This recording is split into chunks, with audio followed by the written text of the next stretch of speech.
Good morning to those of you out there on the West Coast. Good afternoon to those of you here on the East Coast with me.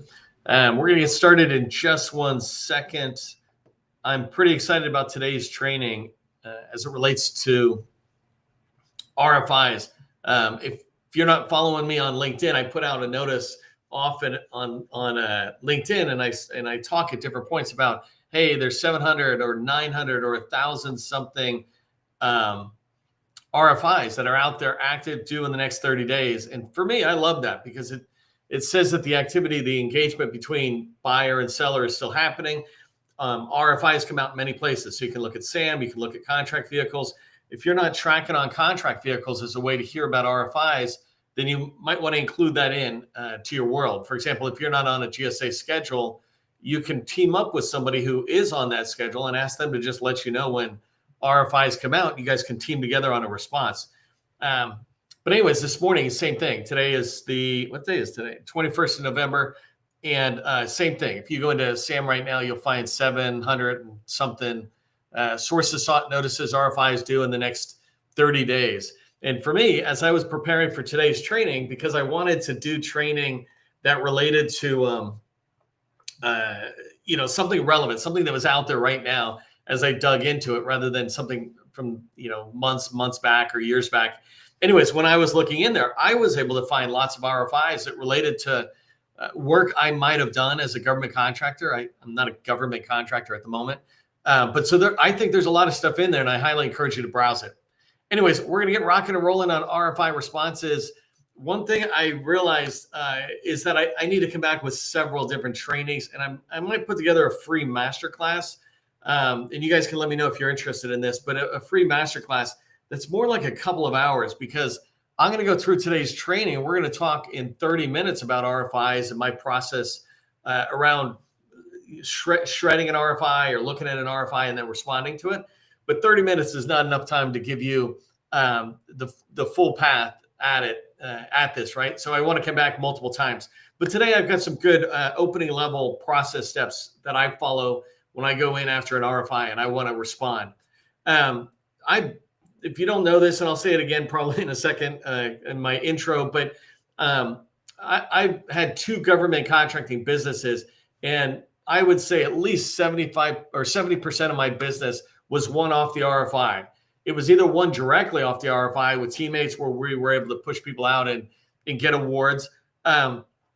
Or it was won in the RFI because we were able to shape it early and get engaged early with the buyer before most of our competition. And so I've won contracts responding to RFIs. I say that you want to respond to an RFI right to win, right? The idea of responding to an RFI should not be this throwaway exercise. You're not looking at what the government is putting out and putting half-baked or half responses back to them, or just throwing a capability statement. No, I encourage you, if you're going to take the time to respond to an RFI, write for the win, right? As if you want to win that opportunity. Imagine it's an RFP and you're going to write with such a different level. And so that's why I say you can have the similar success I did, where I was able to win contracts and push contracts heavily on the RFI during that market research phase. You can go back and watch a video I did back in 2019 where I helped 4,000 businesses in 2018 do this same thing in the HubZone program. And they were able to push $3 billion more to the HubZone program. And I would tie it down to 90% was the process that I taught them about showing up during market research, the market research phase with the federal buyer. If you show up then you're able to give reasons to the contracting officer to set it aside to HubZone or to think about your approach, et cetera. So it isn't just me. I taught this process to thousands and thousands of businesses, and they followed as well. I don't want to give you a misleading statement either. It's not every RFI. Sales is about winning some and losing some. If you don't know this in baseball, if you're familiar with American baseball at all, hitting a home run 10 out of 10 times is not a great player. A great player is more like hitting the ball 3 out of 10 times or something. And sales is kind of that same thing. As long as you're hitting it out of the park 3 or 4 times out of 10, you've got a good steady process. You can keep improving that process. So not all RFIs are going to win, but you can definitely win by writing to the RFI with a thought towards winning.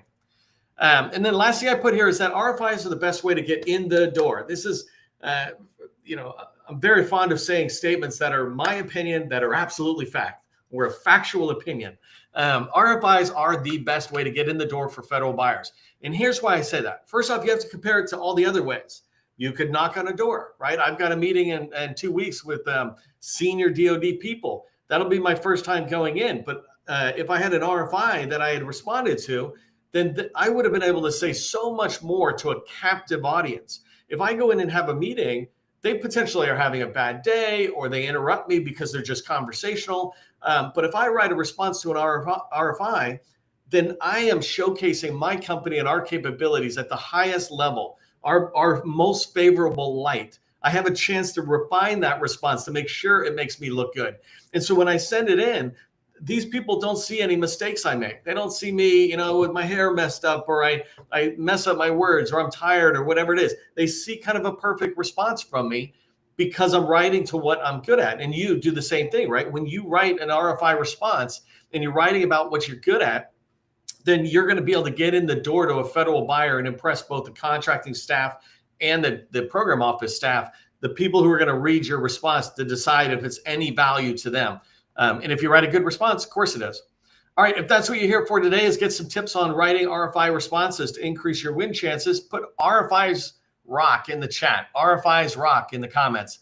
Just let me know you're along for the ride, and I'm going to share three steps that I follow. And again, if you're just getting here, I'm probably going to use this as my first time. Well, actually, I've talked about RFIs at least 100 of the trainings, but I'm trying in 2026 to come back and put this in a little bit more of a step-by-step course thing. And so if you're interested in a masterclass, a free masterclass on RFIs, I'll do that. So today I'm just touching on 3 steps that relate to my process. The first thing is, how do I do an initial review on an RFI? For example, I just looked at SAM and I saw all these opportunities. 600 of them. I just kept going through, browsing through them until I caught ones that caught my eye. I open them in a new tab, and I do that until I get the end of 100 items on a page, and then I look at whatever I open, right? And so I'm going to talk about, of those ones, after I find the one that I like, which I'll show you today, how do I do a review of the material that they put out? Second thing is, what's my process for a page layout? So you have to respond to the government. And sometimes we use templates. Sometimes we use a previous response and bring it in. I don't do that. I'm going to give you a different way of doing it. I think people call it storyboarding. But for me, I just hit the whiteboard kind of thing. And so I'll talk to you about that. And then the third thing I want to cover down on is ways to engage the buyer before you submit. This is a way to warm them up to who you are. We call these marketing engagements, etc. So I'll give you some tips on that. I'm going to try to manage my 22 minutes left on those 3 topics. If you don't know who I am, my name is Neil McDonald. I'm the president of the GovCon Chamber of Commerce, founder of Call Plan AI, and I want to welcome you to my federal sales training, where I provide tips for success in the federal market. I spent 20 years in the federal market as a small business government owner, and after I got out of the Army, and since 2018, I've been teaching people like you that government contracting is not a secret. It's just a process. When we follow a process A to Z, we have repeatable, predictable results. This is what I want for you. It's why I come back day after day to provide training for you. If you're not connected with me on LinkedIn, definitely do so. I put out a lot of good content. I shared today an updated org chart for PEO Enterprise in the Army. So if you're in the whole IT world or systems, that might be valuable to you. I haven't planned my training for next week. I always do it over the weekend. So make sure you're connected with me on LinkedIn to hear about that. I'm going to drive pretty fast into today's training because I want to make sure I'm getting a good amount of information out to you. So the first, and I'm going to go through a couple of slides, and then I'm going to go through, I'm sharing my screen, so I'll go through the documents. But I wanted to share, how do I do my initial review of an RFI? If I see an RFI on SAM, let's say, what do I do with it? And admittedly, RFIs come in all different flavors. No contracting officer does it the same way. No contracting officer does it consistently. And rarely do I find any without confusion. Right? Like sometimes we look at it, we're like, what?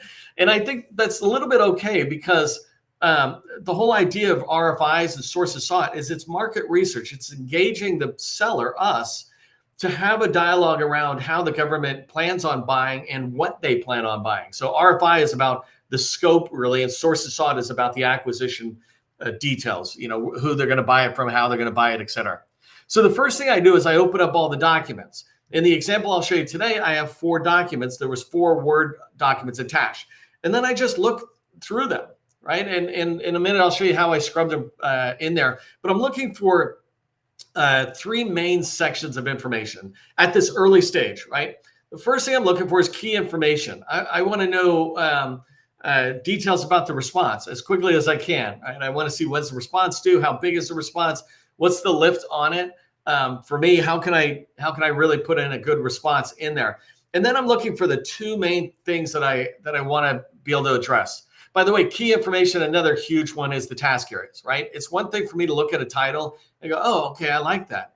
But it's a totally different thing to begin to look at the task areas and go, oh, those are a little bit outside of where I thought I was going to do, or what I thought I was going to do. So the third and the fourth things I look for in these documents is I'm looking for pains and challenges. Because when I write a RFI response, I want to know, why is the government putting this requirement out? What are the challenges they're facing? Whoever the customer is, they always have challenges and they always have some sort of pains. And you can either see them explicitly stated, here's my challenges. And a lot of federal agencies actually put out challenge documents. And sometimes in RFIs, you might see them talking about, we're struggling with this. Other times they're implied. And they're implied either in the language within paragraphs. As you read them, you're like, oh, that sounds like a pain, right? And I'll try to show you some in a minute. And the second thing is, the second way to find pain points is to look at the objectives. So pretty frequently within RFIs, you'll see the government say, this is what we're trying to get done. These are our objectives. That's a little different than the scope of work. The scope of work is laying out the task areas. They're starting to be a little bit more detailed about what they want. But their objectives, it's like, why are we trying to do this? What's going on? Well, for me, I always tie back the objectives to a pain point. Even if they haven't stated, I'm like, well, why would you want that? And you can think about why they would want that or not want that. These are implied pain points. You can see them inside the objectives. I've done a whole nother training about how you understand what the buyer is doing based on what they explicitly say, I want this, and what they're implying, right? When you start reading between the lines, you start seeing it. So this is my first review of it.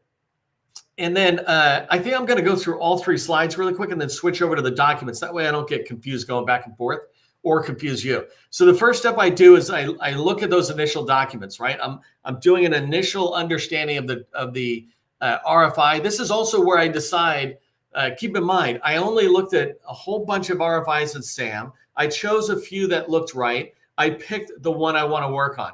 Now that I'm working on it, this is what I'm doing. I'm looking at those documents in there. Now I'm really trying to understand the details. And this is like a 10-minute exercise for me, 15 minutes. When you get good at identifying opportunities that are in your sweet spot, then theoretically, this review should be pretty fast. By the way, one thing I'm leaving out of today is any AI tools. Even though Voltron is the sponsor of our lives, I'll talk about them in a minute. I want to leave out the AI part for a second, because human in the loop is a really important thing, and your company. And AI can only assist you in the direction you're going, but you've got to know where you're going. And so the first step is really vetting that RFI you found and making sure it was good. The next thing I do is I create my page layout. This is where I really hit the whiteboard. You can do whatever you want, but I would suggest you do things like have a big whiteboard if you can. Otherwise, if you've got a wall, just if you know how many pages are there, because one of the first things you're going to do is go, how many pages do I have to respond? If you know how many pages are there, then just put the pieces of paper up on a wall like they're sticky notes, but use an 8.5 by 11 piece of paper. Don't use a little square. Make it big. And the reason I say this, and I think I'm saying in bullet number 3 there, is you want to free your mind. We are creative creatures, right? People are creative creatures. And when we restrict ourselves down by space, like if we use a sticky note, our whole thinking begins to try to figure out, how can I fit in the sticky note? Compared to if you use this huge, massive whiteboard, or if you have an 8.5 by 11 piece of paper stuck on the wall for every single opportunity. If you get painter's tape and a white piece of paper and stick it on, then you can start going around and you start thinking about, how do we tell a story? Not how do I copy the last RFI response into this one, right? That stuff that you had before is great reusable material, but it should not be where you start. it should help with your RFI response as you're building it. Step number 4, when I'm looking at a response, and today's response you're going to find is absolutely, totally the weird response. But for RFIs, when I respond, I don't have some fancy title page that's going to win awards or look flashy. I take full advantage of page 1. That's where I'm putting my company information. I might even put a paragraph in there at the bottom that is trying to, put that differentiator. If I say, why us? We already know you want to buy this. I'm saying right on that first page, why us? And so it's really important when you look at that first page, maximize the value of it. Rarely have I ever seen somebody say, put a title page with a little image and then put everything valuable inside the document, inside the response, right? So take advantage, your GSA logo, your cage code, your UEIs, all that stuff, just throw it on the homepage or the title page.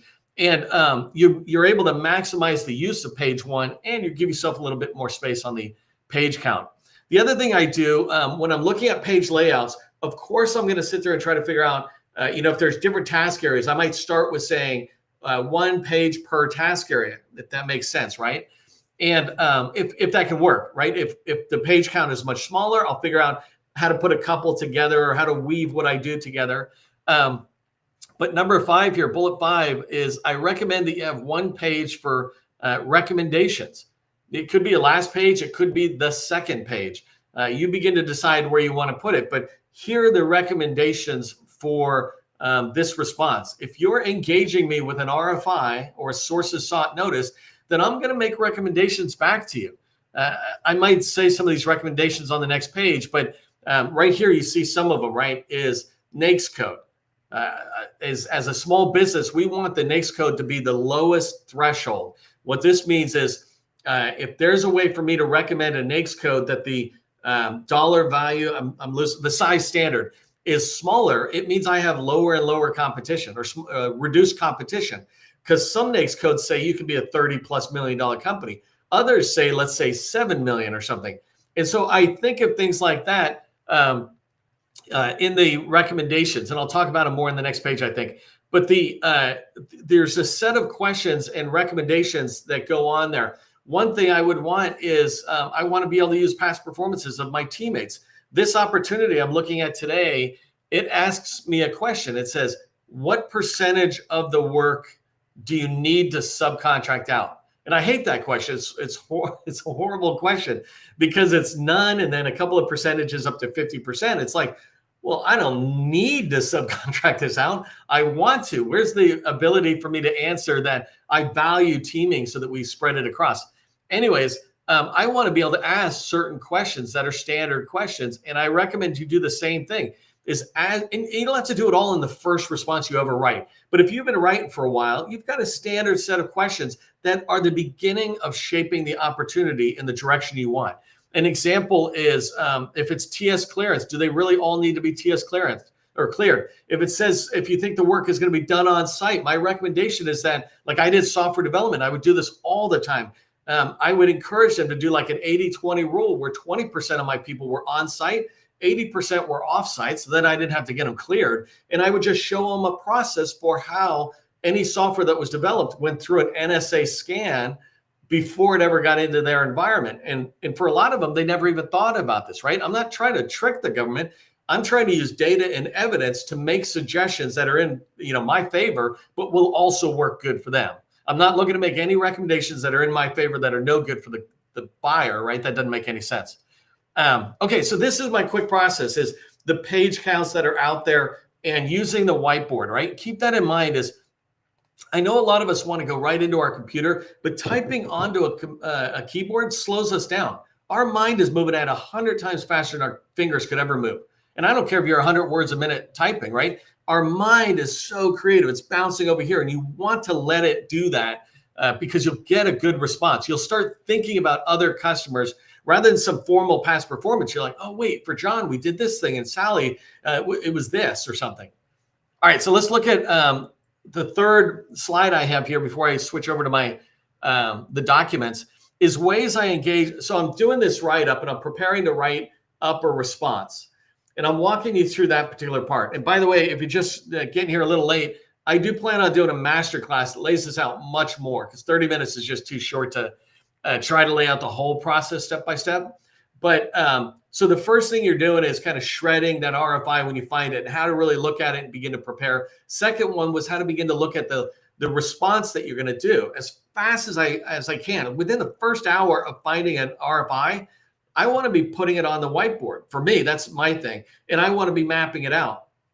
But while I'm doing this and I'm thinking about how I'm going to lay out the response, I'm seeing the whole document. And so I'm looking for ways to engage the buyer. You'll see sometimes in an RFI response, you'll see this often. Don't call me, don't email me. I'm like, I don't think you understand what market research means. I don't care that they say that. And I know there's people on here, especially government people, who might go, what do you mean you don't care?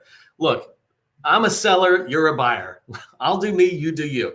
But when you tell me not to engage the buyer, and for me to accept it is for me to be irresponsible as a salesperson, right? My job is to figure out how to engage the buyer. Now, you can't be a pest, and you can't annoy them, and you can't be unprofessional. But those aside doesn't mean you can't follow up. It doesn't mean you can't go around them and go find the program office, all those kind of things. But I look for ways to engage the very contracting officer or specialist who has this opportunity out. I'm looking for ways to get back. And the easiest first way to get back to somebody who says, don't send me emails, is to say, hey, thanks a lot. Just want to let you know we're going to respond. That's all you say. And it's like, what are you going to do? Yell at me because I just said that? We're in market engagement. What they don't want is people pushing them or taking up too much of their time. And this is why I mean, make sure you're professional. But send them an email. Let them know you're responding. I bet you'd be the only one who does that. And many contracting officers will appreciate it, because they did not put market research out to not engage industry. They didn't put it out just to, for the most part, they didn't put it out just as an exercise. They put it out because they're really trying to do a good job to buy something on behalf of the government. So that response back is a really good one. The next thing I look for, and this is when I'm reviewing the documents, is I'm looking for any inconsistencies or errors. These are ideal chance for me to reach back and say, hey, John, I noticed in the document it said on this page, NAICS code 541111, and this one it said 541112. Sorry, just quick email. Which is it? Right. And when you respond like that, you're able to engage with them. They're tracking who you are, and then you're getting out of their hair. Right. This idea of responding. Many of these folks don't put any constraints on it. Don't sit there and say, don't call us, don't email us. And so you can build a list of questions that you have that are standard, and you should think about these. Whether they take them and share them with the entire pool or not is fine, right? You don't ever want to share something with a contracting officer or the federal buyer that is not okay for them to share it out. You're not trying to have backdoor conversations. You're just trying to have conversations. So I like putting together a list of questions that I can come back with them, right? If I don't see that they have determined the set aside, then I will ask flat out. This is what we did with the HubZone firms. Would you be open to setting this aside to HubZone firms if enough of us responded? I'm trying to get them to think about, would they do that? Because sometimes you'd be amazed. They'll come back and say, nah, we're actually kind of thinking this will be an SDVO-SB, Service Disabled Vendor Known SB, right? We're thinking that. Well, shoot, why'd you put that RFI out in the first place, right? But second off, now I know it. Third, I've got it in their head. So you can come up with some of those. If you've got a particular contract vehicle and you only have that one, then I would be asking right away, would you consider setting this aside or using this contract vehicle to get in? Like if you're in the Navy and you go, hey, would you use GSA? They're going to come back and say, nah, probably not. We're staying on Seaport. Okay. Well, now you know that you cannot respond as a prime and you can sub, but build those lists of questions so that you can engage with the federal buyers as you go along. Okay, so I think that was the last slide on that. So let me share my screen really quick. So I've got a bunch of documents here. I want to show you that I said first step is for me to review the documents. And let me just bounce really quick. I'm going to show you them in the least amount of pages to the most amount of pages in the next few minutes and what I do. So there's 4 documents. I see additional clauses, right? Generally, you might just blow it off, but I want to come in really quick and just go, is there anything that's a flag to me? So I'm looking at this. It's just saying some basic stuff that I have to be responsible, but there's nothing in here that says, like let's say hub zone preference or whatever. So I just put a note in here saying there's nothing helpful for me on that response. The second document had 2 pages. And this one here was an interesting one. It's an onboarding process. And so when I read this thing, I don't know why it's in the RFI. It's like, theoretically, this is pretty early, but they're talking about how to onboard non-federal users, which doesn't make any sense totally because there's other stuff they're talking about. But I go through this whole thing and I'm looking at it. I'm like, okay, this is a little bit of a flag for me. I need to pay attention. And the note I wrote for myself is, can I present someone who's cleared already in USDA? Like, does that give me any advantage in my response? So just looking at this document, I would go through it a little bit more and I would pass it to my HR department or the recruiting folks and say, hey, anybody in our company got this thing? And generally salespeople, they're not totally familiar with all of these or all of the people who work in there. So that's a quick review of that document. Then I went to the, where's the next one? So this one is the RFI document. And let me just do 1 and 2 pages. So there's the first page is that, the last page is that. So there's only 2 pages in here. And if I come in and look at this, it's basic stuff. Introduction is always about the organization. It's not really helpful. The description is horrible in this case, right? I'm looking in here and it really is just generic stuff. It's not a description of the work, which is fine. I just move on, but it's pretty bad. And then I'm coming through here and it's talking again about USDA and it's talking about just their departmental administration office and things it's doing. I actually know USDA pretty well, so I know about these guys, but that's really not the work. The work is all these events they're doing.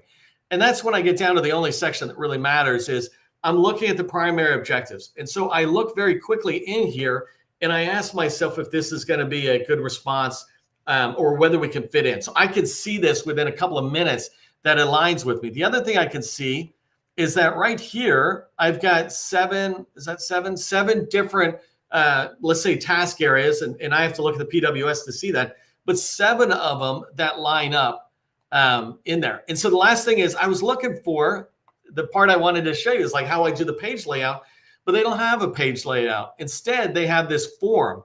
And I think I want to spend the last few minutes telling you about the form and the PWS. Hopefully you're familiar with those. But this is what they gave me, is this form here. Let me just pull it out 1 second. So this form, and I start going through, and I scrolled pretty fast the first time, and I was like, this is nothing. Like, I can't believe that's the response. And I was like, oh my God, I'm going to come talk to you guys about this. But then I realized as I started coming down, and when you answer questions, like here, if I said none, et cetera, that's the last time there was any change. And so it looks like there's nothing. But here it asks, are you using or recommending an existing vehicle? And so when you say yes, then it starts expanding and it's like, oh, choose what type of vehicle? I might say professional services. And then it's asking you to describe stuff in here. And this is where it starts getting fun. And I really want you to pay attention.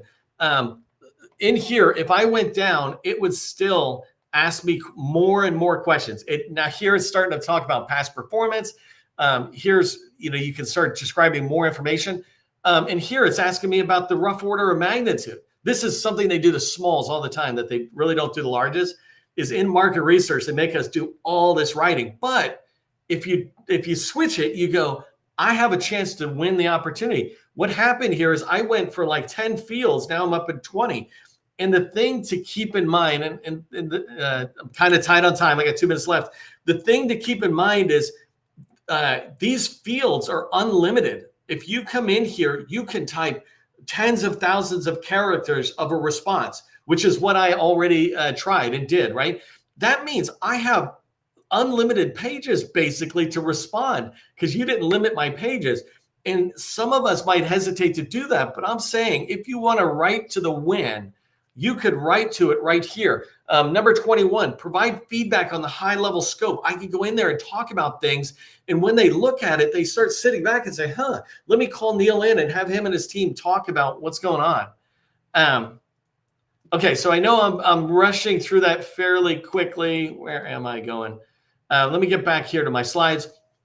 I know it's very fast. If you didn't hear me say this, I am going to figure out how to put together like a 2-hour at least masterclass. Maybe 4 hours if it's really intense, and walk you through how I respond. I have written and talked about in training RFI responses that led to contract wins in the RFI phase. And so you can do this as well. The thing I want you to keep in mind, though, from today's training, thank you, Voltron. Say thanks to Voltron in there. Voltron is our AI proposal writing sponsor, which I really appreciate. I'll give them much love later. Remember this, only write your slam dunk opportunity, free your mind to be able to see the response. Just get creative with your response. And then last thing is write for the win. Like I just said, make sure you're writing for the win. All right, I'm out of here because I'm out of time. Remember, government contracting, it's not a secret. It's just a process. I will see you in the next training.